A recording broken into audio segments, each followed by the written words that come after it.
Another mystery buried deep in the hills of eastern Washington keeps resurfacing, a bottomless pit said to be a pathway to the paranormal. A mysterious hole, a missing man, and whispers of a government cover-up. For more than 30 years, one story has haunted the curious minds of those who dare to ask what lies beneath the earth. A story so bizarre, so chilling, that it blurs the line between reality and legend. This is the tale of Mel's Hole, a supposed bottomless pit hidden somewhere in the hills of Washington state. People say it defies logic. They say it shouldn't exist. Yet, according to the man who discovered it, Mel Waters, the hole went down forever, deeper than any mine, any cave, or any record in history. He claimed he dropped over 80,000 feet of fishing line and still never reached the bottom. But the mystery didn't end there. Strange things began happening. Animals avoided the area, birds refused to fly over it, and even the dead didn't seem to stay dead. Before long, government agents appeared, the property was seized, and Mel, the only man who knew where it was, vanished without a trace. So who was Mel Waters? Why did he disappear? And what happened when investigators dared to send a drone into the darkness? Stay tuned, subscribe, and join us as we uncover the terrifying truth behind one of the strangest legends ever told, the mystery of Mel's Hole. The conversation begins on February 21st, 1997, a quiet night that would soon give birth to one of the strangest mysteries ever shared on live radio. A man who called himself Mel Waters dialed into a popular late-night program known as Coast to Coast AM, hosted by Art Bell. For those unfamiliar, Art Bell's show was the ultimate home for the unusual, a place where callers shared tales of UFOs, ghosts, secret experiments, and things science couldn't explain. But that night, Mel's voice stood out. He wasn't panicking. He wasn't ranting.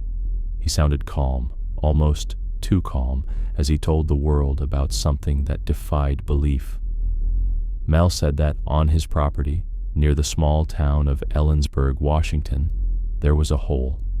Not a mine, not a cave, not even a well. It was something else, something bottomless. He claimed he'd spent years studying it, trying to figure out how deep it went. He even said he tied a 1-pound weight to a spool of fishing line and began lowering it down. The line kept going and going and going. When it reached 80,000 feet, the weight still hadn't touched bottom. To put that in perspective, that's over 15 miles deep, deeper than Mount Everest is tall. The hole, Mel said, wasn't just deep. It was perfectly circular, about 9 feet across, with stone walls lining the top 15 feet, as if someone had started building a well, and then realized it never ended. And that wasn't the only strange thing. Mel noticed that animals refused to go near it. Birds avoided flying over it. Even his dogs barked and whimpered whenever they got close. Some locals, he said, had even thrown things into the hole, including garbage, old appliances, and, most disturbingly, a dead dog, only for the same dog to later be seen alive. That night, as Art Bell's listeners sat glued to their radios, Mel Waters' story ignited something. It wasn't just curiosity, it was fear, the kind of fear that comes when something ordinary suddenly feels impossible. Then, things got darker, much darker. After Mel went public with his incredible story, strange things started happening around his property. He said that within days, mysterious black vans and unmarked helicopters began appearing near his land.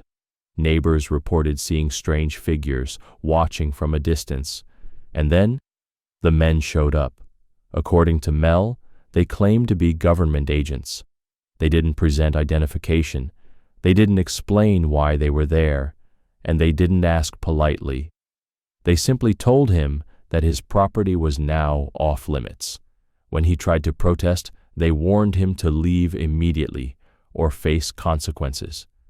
Soon after, the entire area was fenced off.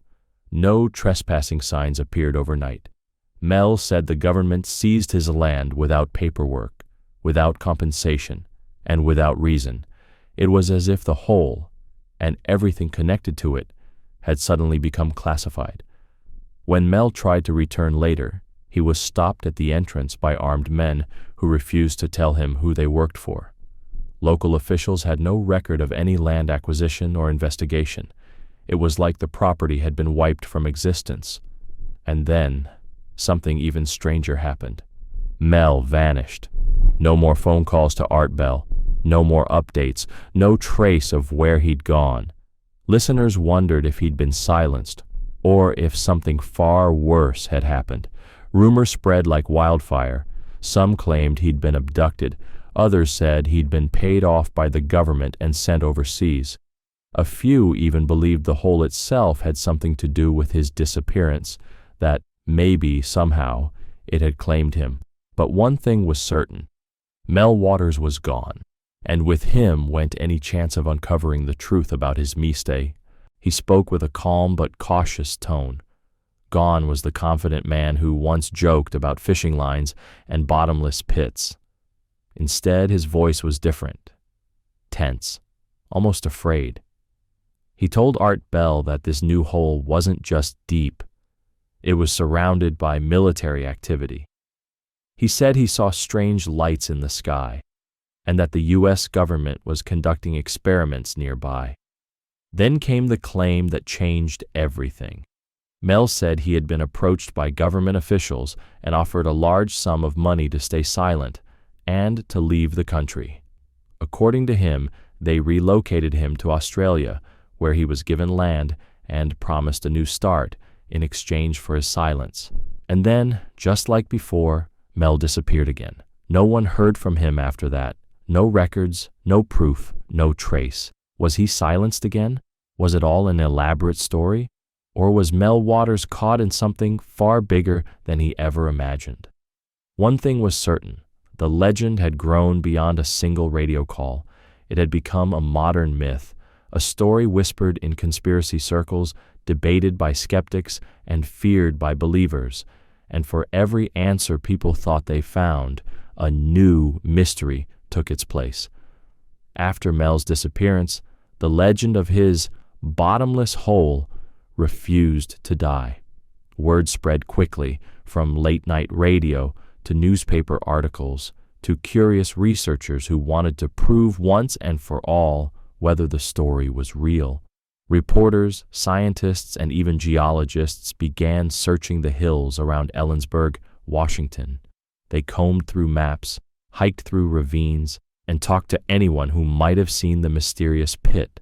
Some even brought ground-penetrating radar and surveying equipment, hoping to catch a glimpse of something beneath the surface. But nothing was ever found.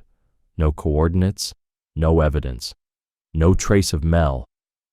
To the scientific community, it became just another urban legend. But to the locals, it was something else entirely. Many claimed they remembered a hole like the one Mel described. They said it was fenced off, guarded, or hidden in plain sight. Some thought it was an abandoned well. Others swore the air around it felt strange, cold, silent, almost alive. Then came the stories of other bottomless holes. In Nevada, there was the infamous Devil's Hole, a deep water-filled cavern that divers said seemed endless. It was part of a protected area near military land, and rumors began that it connected to hidden tunnels beneath the desert, possibly even to Area 51. In Siberia, the Well to Hell story went viral, a Soviet drilling experiment that supposedly reached so deep into the earth that researchers heard screams from below. The tale was later debunked, but it fueled an unsettling idea that maybe some holes weren't just geological, they were gateways. And then, in Russia's Dyatlov Pass, another unsolved mystery. 9 hikers dead under bizarre circumstances. Radiation, strange lights, and government secrecy all surrounded the case, echoing the same themes as Mel's story. Each of these tales shared the same haunting pattern: mystery, fear, and silence. Were they connected somehow? Or were they just stories humanity tells itself, reflections of our fear of the unknown, of what lies beneath? Whatever the answer, Mel's Hole became more than a legend. It became a symbol, a reminder that some mysteries, once uncovered, are quickly buried again. Decades passed, yet the legend of Mel's Hole refused to fade. What began as a strange late-night radio call had grown into one of the most enduring mysteries in modern folklore. People from all over the world wanted answers, and many were determined to find them. Among them was a man named Red Elk, a self-described Native American shaman who claimed he had seen the hole long before Mel ever mentioned it. According to Red Elk, the pit wasn't just deep, it was ancient, sacred, and dangerous. He described it as a spiritual gateway, a place where the physical and supernatural worlds touched. Red Elk said that government scientists had long known about it and that experiments had been conducted there decades before Mel's discovery. He warned that the hole was powerful, possibly even alive, and that those who got too close would suffer the consequences. To him, it wasn't just a mystery. It was a forbidden place. Inspired by Red Elk's words, new teams of believers, skeptics, and amateur researchers launched investigations. They used maps, drones, and satellite imaging to scour the Catitas Valley and the surrounding wilderness near Ellensburg, Washington. But despite their technology and persistence, they found nothing. No coordinates, no fenced-off land, no trace of Mel or his property. And yet, the mystery endured. As the years passed, the absence of evidence became part of the story itself. How could something that so many people remembered simply vanish? Could it have been sealed, hidden, erased from public record? Online forums and YouTube documentaries reignited the legend. Threads dissected every radio broadcast. Conspiracy channels claimed new sightings. Others argued it was all a hoax, a brilliant tale that blurred fact and fiction so perfectly that no one could tell the difference anymore. Even now, hikers still venture into the Washington Hills, searching for a hole that might not exist. But perhaps that's the true power of Mel's Hole. It represents our endless curiosity, our fear of the unknown, and our need to believe that some mysteries are too deep to ever be explained. In the end, Mel's Hole became far more than a story about a man and a hole in the ground. It evolved into a modern myth, one that questions the boundaries between truth, deception, and the unexplained. Whether Mel Waters was a real man or a brilliant storyteller, his tale continues to echo across decades because it taps into something deeply human, our fascination with the unknown. Think about it. A hole with no bottom, a void that swallows everything thrown into it and offers nothing back. It's the perfect metaphor for mystery itself.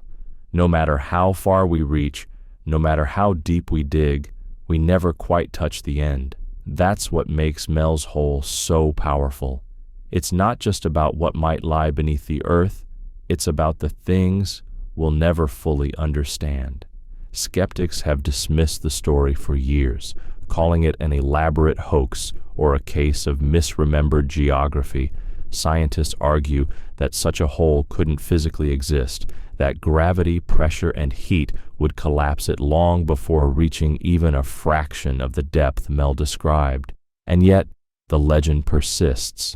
People still talk about it, search for it, and wonder what Mel saw, or thought he saw, because deep down, everyone loves a mystery that refuses to die. Maybe Mel's Hole was a secret government experiment. Maybe it was something spiritual. Or maybe it was nothing more than a tale spun by a lonely man looking for connection on a late-night radio show. But even if the hole never existed, the idea of it remains real. It represents the questions that science can't answer, the places maps don't show, and the fears that live just beneath the surface of our imagination. Mel's Hole isn't just a story, it's a reflection of us, of our curiosity, our doubt, and our desire to keep exploring, even when the truth might be buried too deep to find.